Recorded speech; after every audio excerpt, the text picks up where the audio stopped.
Hello everybody, welcome to 21st Century IAS Academy Delhi Campus C.A.R.E initiative, Current Affairs through Reverse Engineering. This is Goli Varsha. Let us look into the first article for the day. Shri Bhupender Yadav says, based on compliance and reporting, India has been removed from the review of significant trade process for red sandals. And the context for this PIB article is the recent CITES meeting. Okay, CITES is C-I-T-E-S. Okay, we'll get into the basics of this one. But before that, few takeaways from the meeting are as follows. Okay, see, India was under the review of significant trade process for red sandals since 2004. Okay, and based on our compliance and reporting, India has been removed from review of significant trade for red sandals. These two things you have to remember. And as a consequent to amendment of Wildlife Act, placement of the CITES legislation of India in category 1 of the national legislation project of CITES has been confirmed. So these three are the takeaways. Now what is CITES? It is the Convention on International Trade in Endangered Species of Wildlife, Flora and Fauna. Okay, so that is CITES. Now few basics about CITES. It is also known as the Washington Convention, and 1973 and 1975 years you have to remember because it came into effect in the year 1975. It is a legally binding convention and it is UNEP administered. UNEP administered with headquarters in Geneva, Switzerland. Okay. So what is the function of this one or the purpose of CITES? To regulate the international trade in endangered wildlife species. Okay. And it has three appendices.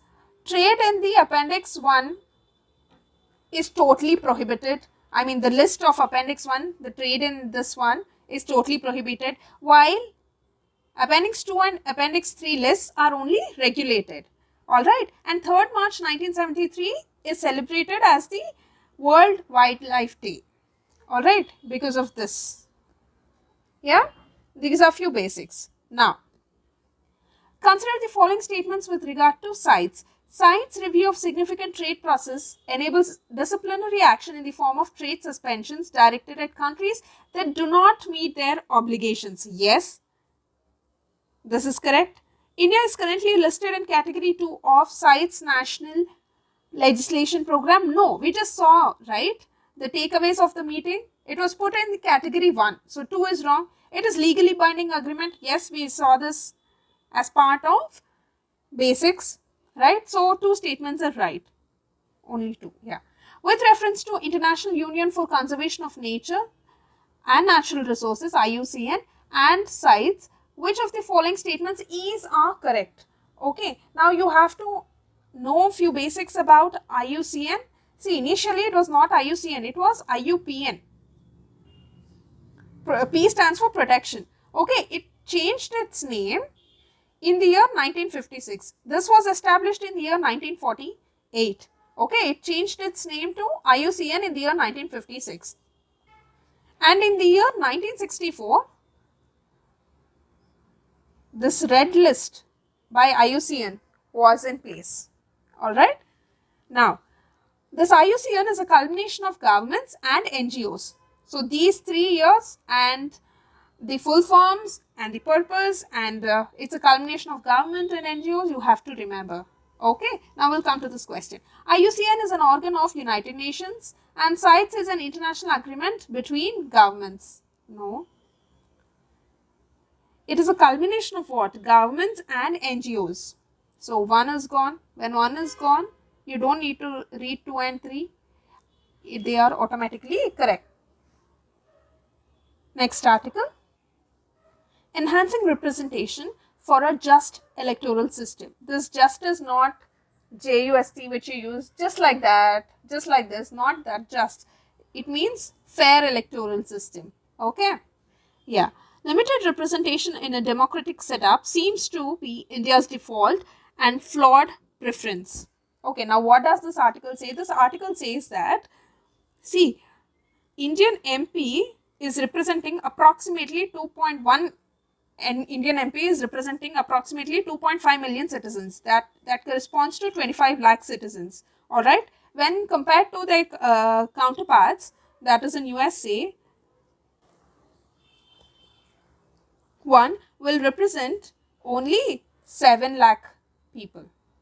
Alright, so this is the comparison that they are doing, and there is also a paragraph about delimitation. Now you have to understand this delimitation. We'll see some basics because this is a very important theme for prelims. Okay, now you should be aware of Delimitation Commission Act and Article 82 and 170. Alright, now what is this Article 82? Parliament will enact a Delimitation Commission Act after every census. So the Delimitation Commission Acts were enacted 4 times in the past, that is in the year 1952, 62, 72 and 2002. Now we'll get into the MCQ. Arrange the following states in India according to the number of Lok Sabha seats allocated to them in descending order. Alright, so if you use logic here, Uttar Pradesh is highly populated, right? So it should be in first position. So C and D are gone. Next is Maharashtra according to the options and according to common sense also. So C and D are gone. Now the confusion would be between West Bengal and Bihar, right? So West Bengal has 42, Bihar has 41, Uttar Pradesh 80, Maharashtra 48. So the answer would be 1, 2, 4, 3. B is the answer. Alright. Now the state which has the largest number of seats reserved for scheduled tribes in Lok Sabha is, okay, we all know that according to 2011 census, Madhya Pradesh has the highest number of tribes, okay, and the proportionate seats reserved for scheduled tribes in Lok Sabha is also Madhya Pradesh. Alright, next. Remission of diabetes, desirable but not essential. So the context of the article is that the November 14th is celebrated as World Diabetes Day.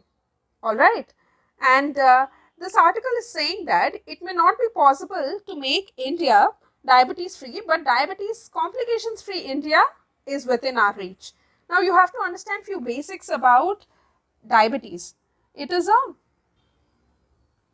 lifestyle based disease, okay, mostly, and popular types of diabetes are type 1 and type 2, and type 2 is also known as diabetes mellitus.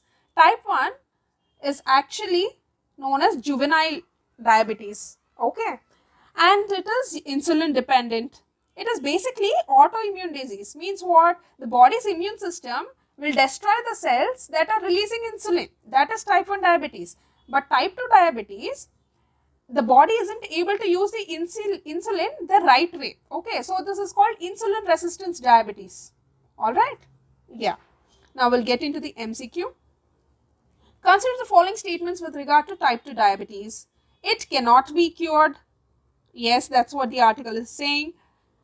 Correct. The risk of developing type 2 diabetes increases with the number of affected family members. Yes. See, we already mentioned that it is a lifestyle disease. So, in a particular home, if father is having diabetes, the study shows that if in future, if the son gets diabetes, it is due to the lifestyle that the family is following. Alright. And vice versa. Right. Next. Assertion. The person with diabetes insipidus feels thirsty. Now, what is this diabetes insipidus? See, it is a condition of water imbalance in the body. Alright. It is associated with frequent urination and thirst. Because the person is urinating frequently, there is no water in the body. So, he is feeling thirsty to compensate that one. Right? Okay. So, this is correct. Second one, a person with diabetes insipidus suffers from excess secretion of vasopressin. No, it is not excess secretion. Deficit of vasopressin is the thing here. Alright, now what is vasopressin? See, its function is to promote water reabsorption in the renal tubule of the kidney. It is not excess secretion. Deficit secretion of vasopressin is one of the reason for this diabetes. Alright, so A is true, R is false. We'll look into the next article. Community rights and forest conservation. Now, what is the context of this article? The context is that the government has proposed the amendment to Forest Conservation Act. Alright, so that is the context. Now what is it saying? It's saying that the Forest Conservation Amendment Act 2023 aims to determine how forests can be used for economic gain. Alright, and how is it going to achieve this? It is going to achieve this goal by removing some of the forest from the law's jurisdiction. Okay, and then some economic development can be done. That is what it is thinking. Hitherto, the act was amended twice, in 2016 and 2017. The act also stipulated that the consent from tribal Grama Sabha was mandatory for any alterations to the forest for non-forest purposes. Alright, so that is the gist of this article and the context also. Now we'll get into the question. Forest land situated, okay, the Forest Conservation Amendment Act of 2023 provides exemption from its purview to how many of the statements listed above? We just spoke about that, right? That some of the lands should be out of the purview of the act. So this question is about the same. Now, forest land situated within 100 kilometers from international borders, line of control or line of actual control for construction of a strategic linear project of national importance and concerning national security. See, these two words are very important. Whenever you come across these words, you have to pay more attention, because anything for national security and if it is nationally important, it has to be done. So the statement will become correct. Alright. So forest land up to 10 hectares for constructing security related infrastructure. It has to be done, right? Yes. Forest land along a rail line or a public road maintained by the government, providing access to a habitation or to a rail and roadside amenities up to maximum size of 0.1 hectare. So this is also correct. So all the three statements are right. Even if you do not know, just by catching hold of these words, you can mark this, right? Next, here also rail line. This is also for national.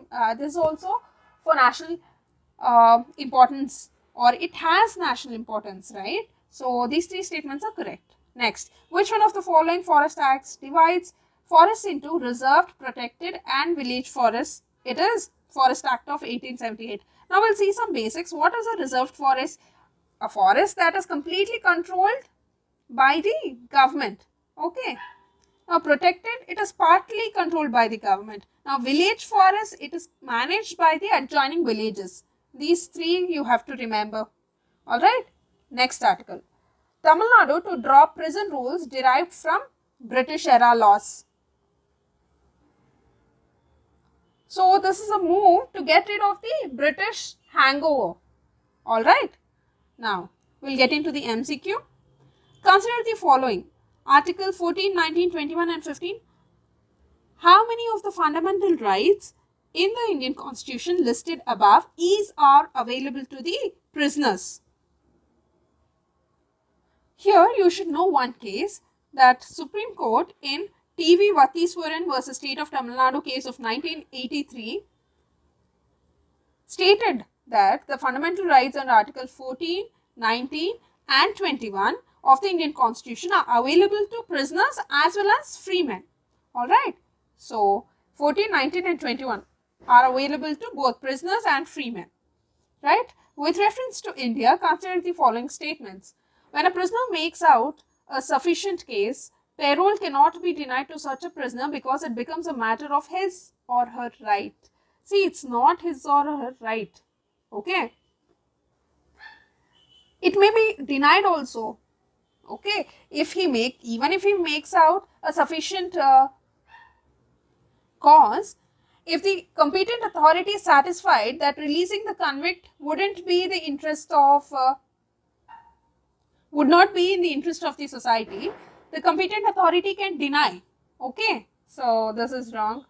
State government has their own prisoners release on parole rules. Yes, because prisons is in the state list. Alright. So 2 is correct. 1 is wrong. Next article. IT lends on Google, Amazon and Apple for likely rupees 5k CR demand. Taxman seeks details of tech companies transfer pricing calculation likely to have rejected justifications. Alright. The Income Tax Department is investigating the Indian units of Apple, Google and Amazon over possible non-payment of tax. Okay, this is the context. Alright, now here we saw a term. What is transfer pricing? What is it? It is important for prelims also. See, the transfer pricing refers to the prices of goods and services that are exchanged between companies under a common control. For example, if a subsidiary company sells goods or renders services to its holding company or a sister company, the price charged is referred to as transfer price. Now, what is a sister company or a subsidiary? See, for example, subsidiary of Google is what? YouTube. Google as an alphabet. YouTube, then Google AI. Alright. So that is transfer pricing. And you should also be aware of one more term called arm's length agreement. Now, what is this arm's length agreement? It is in the section 92F of the Income Tax Act of 1961, and it defines arm's length price as the price which is applied or proposed to be applied in a transaction between persons or other than associated enterprises in uncontrolled conditions. Which means the price a division or a subsidiary of a company pays to buy goods or services from another division or a subsidiary should be the same as the market rate. Okay, if it's a subsidiary company, there are high chances that they will go into malpractices to avoid tax. So, to avoid this one, transfer pricing malpractices, this arm's length agreement is in place. Alright, we'll see the MCQ. Consider the following statements with regard to transfer pricing. It refers to the value attached to transfers between unrelated parties which are controlled by a common entity. Yes, by definition, we have already seen. Now, transfer pricing involves the exchange of goods and services at a price that is determined solely by market forces. No. If it was solely determined by market forces, then there would be no requirement for this arm's length agreement, right? Because everything is fair, because of market forces only this is happening. Alright, so this is wrong. So, one is correct. The term base erosion and profit shifting is sometimes seen in news in the context of. Now see, base erosion and profit shifting, what is it? It is a tax avoidance strategy. Alright. Companies will adopt this one to exploit the gaps and mismatches in tax rules to artificially move its profits to a low or no tax location. Okay. So, they will shift the profit to a location where there is absolutely no tax or low tax. Alright. So, curbing the tax evasion by multinational companies, B is the correct answer. Mining operation by, this is wrong. Exploitation of generic resources, no. So, this is the correct answer, right? Next, government looks to offload 5 to 10% in some PSBs. Roadmap for banks with 80% plus government stake. The government is considering to disinvestment of 5 to 10% stake in the public sector lenders in which it is currently holding 80% equity. Consider the following statements. Banking, bankruptcy and insolvency are listed in the union list of 7th schedule. No, not union list, it is concurrent list. So, one is wrong. Now, we'll see the second statement. Public sector banks in India has the highest percentage of deposits in India. This is true because, see, 5 commercial banks are holding 50% of the total deposits in India, and top 10 of its 7 are government banks account for 75%. Okay, so this is correct. B is the answer. The chairman of the public sector banks are selected by the Banks Board Bureau. Okay, it was formed based on the recommendations of PG and Nayak committee. Alright, so A is the answer. Right, now additional Tier 1 notes and controversy have a bond. Now, what are these additional Tier 1 bonds? Okay, they are perpetual debt instruments issued by the banks to raise money and build up their core equity capital. Now, what is a perpetual bond? A perpetual instrument is one with no maturity date. Okay, no maturity date. Okay. And this implies that the issuer, that is the bank, it does not pay the principal amount back to the investors but makes periodic interest payments throughout the life of the bond. Alright. So, these things you have to remember. We'll get into the MCQ. Consider the following statements with regard to AT1 bonds. They are perpetual bonds with no maturity date. Yes, we have just seen. They can be listed on the stock exchange. Yes. In case of default, these bonds rank lower than the other debt. Yes. The bank can repay or recall the bond anytime, even before the maturity. This is prepayment or recall option that is available. Okay. So, this is also true. Alright. So, all the 4 statements are true. Now, with reference to convertible bonds, consider the following statements. Now, what are convertible bonds? Convertible bonds are a hybrid security model bonds wherein you will have option for debt or equity. Debt and equity. Okay. Now, if there is an option to exchange the bond for equity, convertible bonds pay a lower rate of interest. Yes, this is true because lower rate of interest. Why? Because the convertibility here between debt and equity is there, no, to compensate this. This is highly fetching, which means you are decreasing the risk. Therefore, you are being paid lower rate of interest. Alright. So, first statement is correct. The option to convert to equity affords the bondholder a degree of indexation to rising consumer prices. Yes, this is also true. So, both 1 and 2 are correct. Now, HUL to help kiranas compete with bigger players via ONDC. Now, what is HUL? It is Hindustan Unilever. Now, what is ONDC? It is Open Network for Digital Commerce. Open Network for Digital Commerce. Now, some basics about ONDC. It was incorporated as Section 8 company in December 2021. Alright. With Quality Council of India and Protean E-Government Technologies Limited as founding members. Alright. So, this was incorporated as Section 8 company in December 2021. Alright. Now, what is the context? Hindustan Unilever Limited said that it will help onboard nearly 1.3 million Kirana stores on the central government's Open Network for Digital Commerce ONDC network, helping them to compete with e-commerce and quick service grocery retailers. The move is an extension of its internal ordering app C.A.R.E, which allows small neighborhood stores to order directly from it. So, C.A.R.E is an app. This also you have to remember, it is related to help Kiranas. Alright. Now, consider the following statements with regard to Open Network Digital Commerce. It is a government-owned company established by department. It is not government-owned company. We have just seen, right? It aims to promoting open networks for all aspects of exchange of goods and services over digital and electronic networks. Yes, this is precisely the aim of ONDC. In ONDC, all transactions will be conducted in a public ledger. Yes. So, 2 statements are correct. With reference to foreign-owned e-commerce firms operating in India, which of the following statements is correct? Now, context for asking this question was e-commerce rules 2021. Alright.